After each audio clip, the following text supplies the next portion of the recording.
Why didn't you come to my mom's funeral?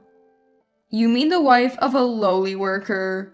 What's the point of going to a funeral like that?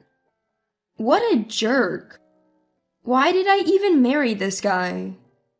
That's it. I want a divorce. When I said that, my husband smirked. Fine, but you're the one who's going to suffer. Ha ha ha. Turns out he was the one who suffered. Facing my downcast, pale-faced husband, I retorted. Looks like the tables have turned, hasn't it? Ha ha ha. My name is Elizabeth, a 32-year-old office worker. I'm currently dating a guy named George. We met at a dinner party with friends. Elizabeth, you seem very domestic.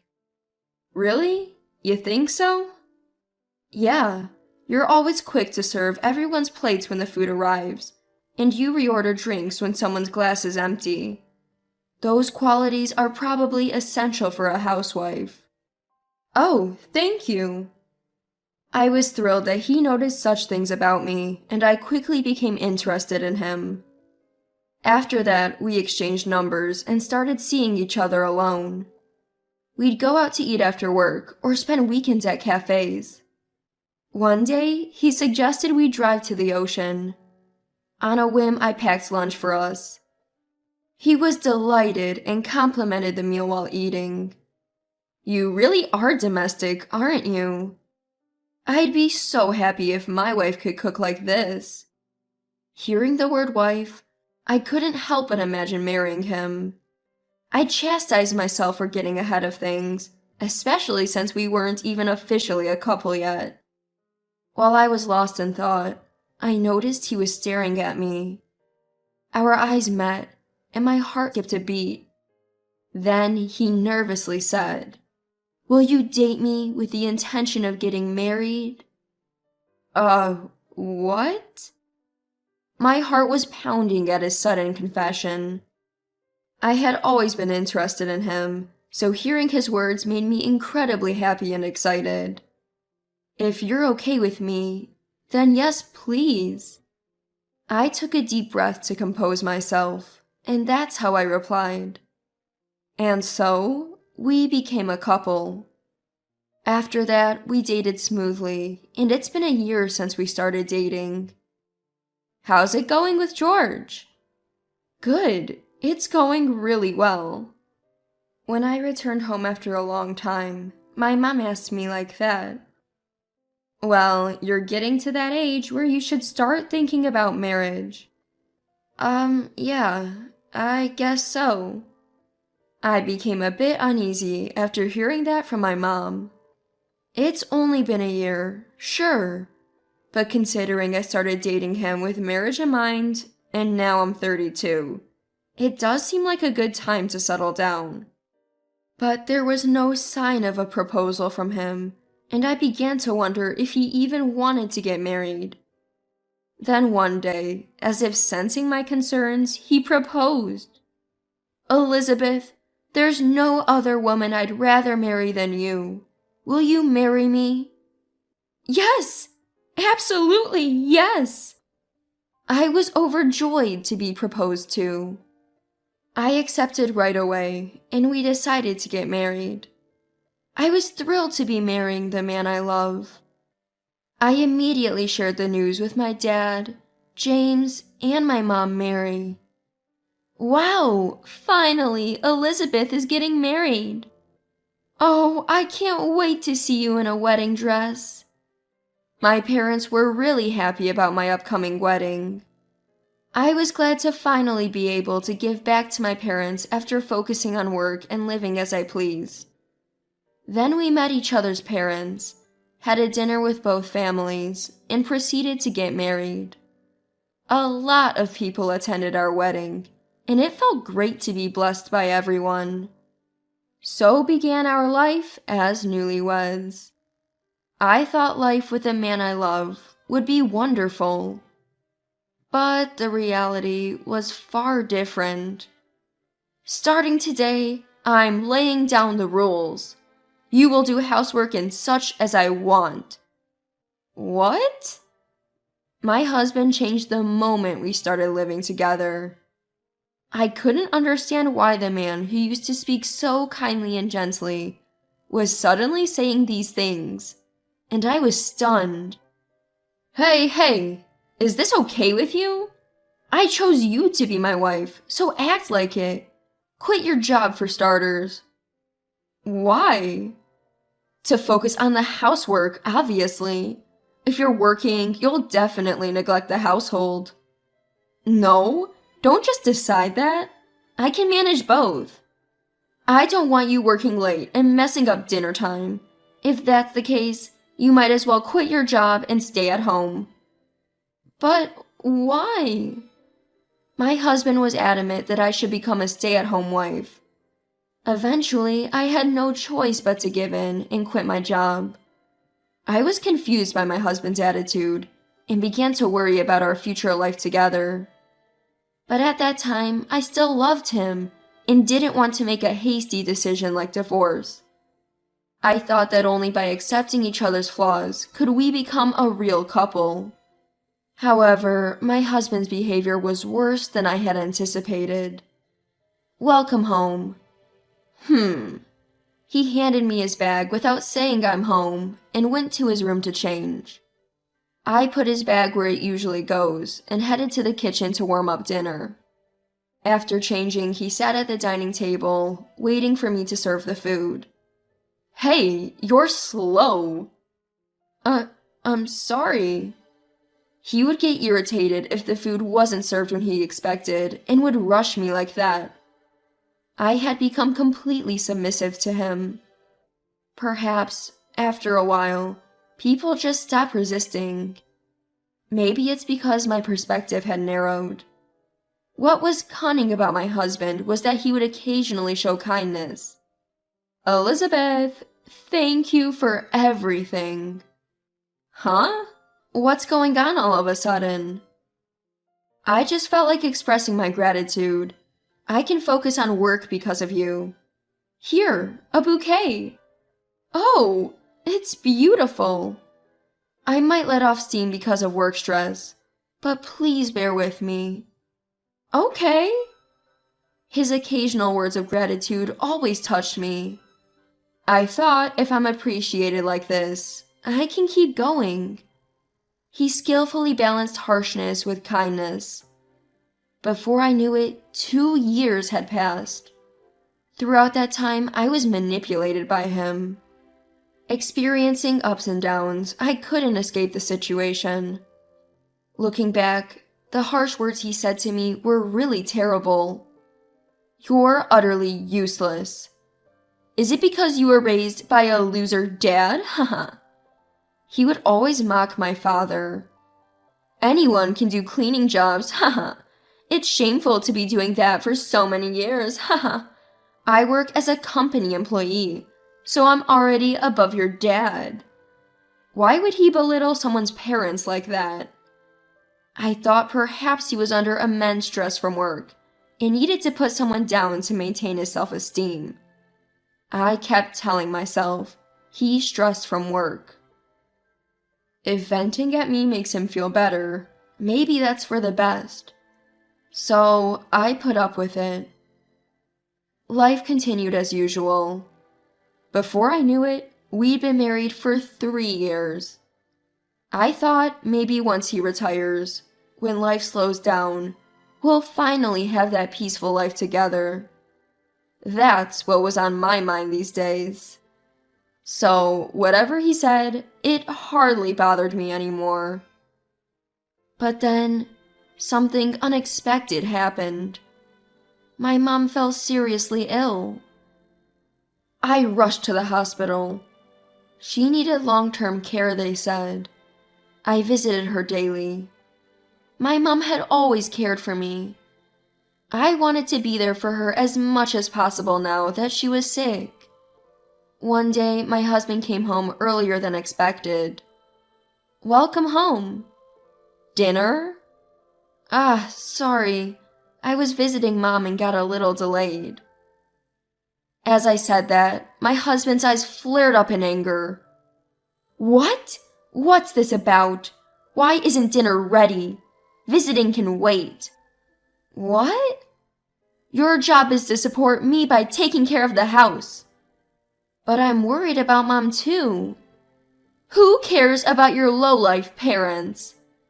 Excuse me? This got me heated.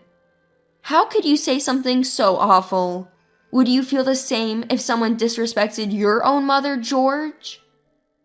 My mother has no reason to be disrespected. Then why should my mom be belittled like this? Take back what you said about insulting her. Oh, so you're standing up to me now? I am. I've been tolerating your behavior because you said you're stressed from work. But you've belittled my dad too, right? That wasn't easy to swallow either. Take back what you said about insulting my parents. Shut up. If you hate me so much, then leave. And with that, he yelled at me. I couldn't keep my cool any longer. I quickly packed some things and went to my parents' home. I spent about a week there. My husband sent countless calls and texts, but I ignored them all. I wanted to spend as much time with my deteriorating mom as possible. And sadly, her condition turned critical. My dad and I stayed by my mom's hospital bed the whole time. But unfortunately, she passed away. I was devastated. Tears wouldn't stop flowing. But at least I was there for her final moments. I'm grateful I got to say my goodbyes. Then my dad and I immediately started planning and preparing for the funeral. I texted my husband about the time and location, letting him know we were holding a funeral for my mom. Though I could see he read the message, he didn't reply. The next day, my dad and I were busy with funeral preparations. We were so swamped, I didn't even have time to follow up with my husband. When the funeral started, I noticed he hadn't shown up. In the end, my husband never came to my mom's funeral. Even my in-laws were there, so what could he possibly be doing? After the funeral, I tried to reach him, but he wouldn't answer any of my calls.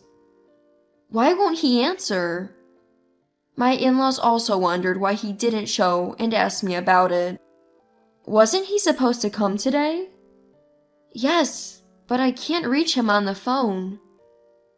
What could he be doing, ignoring even calls from his parents? I had no choice but to go home. When I got there, I found him sitting on the couch, eating delivered pizza and downing beers. I was furious. Excuse me, why didn't you come to my mom's funeral? Huh? Funeral? Who cares about that? Haha. Are you serious? Yeah, why should I care about a funeral for the wife of a low-wage worker? Haha. It's a waste of money. And don't tell me you paid for it from my earnings. I'll never forgive that. He's the worst. Why did I marry this man? That's it, let's get a divorce. When I said that, he laughed mockingly. Sure, but you're the one who's gonna have problems. Haha. You're just a housewife with a janitor for a dad. Haha. How are you gonna survive? He continued to berate me. But the one who ended up in trouble was my husband. You seem to be misunderstanding something. What? He looked slightly rattled by my assertive tone. Why don't we let Dad clarify? What? Just then, my dad James walked in from the entrance toward the living room. James? You seem to have had a lot to say about my precious daughter and wife. Caught off guard by his father-in-law's sudden appearance, the husband quickly tried to act nonchalant. Isn't James the real problem? Haha. I was just speaking the truth, man. Having a janitor for a father-in-law is pretty embarrassing, don't you think? Ha ha ha ha. Well, I believe all jobs have dignity, Cleaners make it possible for everyone to use various facilities comfortably. Nothing sadder than trying to justify yourself. Ugh, you really are a twisted individual. Clearly, I need to be more discerning in my hiring process. Wait, what? Hiring process? It seems you didn't know. I own a cleaning company. You're the CEO? Look, none of that matters now. I'll never forgive you for this. My husband's face turned ashen. No way. You can't be the CEO, can you? To convince my skeptical husband, I showed him my father's company website. See this CEO's picture? Definitely my dad. I can't believe it. He was wide-eyed and surprised. Just then, the parents-in-law stormed into the living room, having waited at the entrance. George, what on earth are you doing? Mom and Dad? You're hopeless, George. Apologize to Elizabeth and James right now. I can tell you've been behaving like this for a while. Apologize for all of it. Terrified by the angry voices of his parents, my husband hastily apologized. I'm sorry. It was my fault. His face turned even paler as he spoke those words with resignation. We'll proceed with the divorce as planned. I can't believe this. Facing my downcast, pale husband, I said, You ended up in the very situation you mocked, huh? Remember the divorce papers you shoved in my face? They're still in the drawer. Let's fill them out. Wait, please. Enough. What makes you think you can be forgiven now? Thanks to my father's angry outburst, my husband finally calmed down. With the help of my parents-in-law, they completed the divorce paperwork. Afterward, I sought compensation for emotional distress caused by my husband's harassment. I had kept a diary detailing his abusive behavior, and had even received a medical certificate for my emotional distress. My claim was approved, and my ex-husband was ordered to pay compensation. Additionally, I reported the matter to his workplace. As it turned out, my dad was friends with the CEO of my ex-husband's company, who severely criticized him after hearing the story. Consequently, my ex-husband was fired from his job. My ex-husband lost his job all at once and couldn't afford the rent anymore. He tried to fall back on his parents, but even they had had enough of him this time and cut ties. Now, he has nobody to turn to and is scraping by with a part-time job, paying off the compensation and living a life of poverty. He brought it all on himself, and frankly, it serves him right. On the other hand, I started working at my dad's company. If I hadn't been married, he always wanted me to work in his business. So, I'm taking his wishes to heart and considering taking over as the CEO someday. I'm fully committed to supporting this company my dad has nurtured.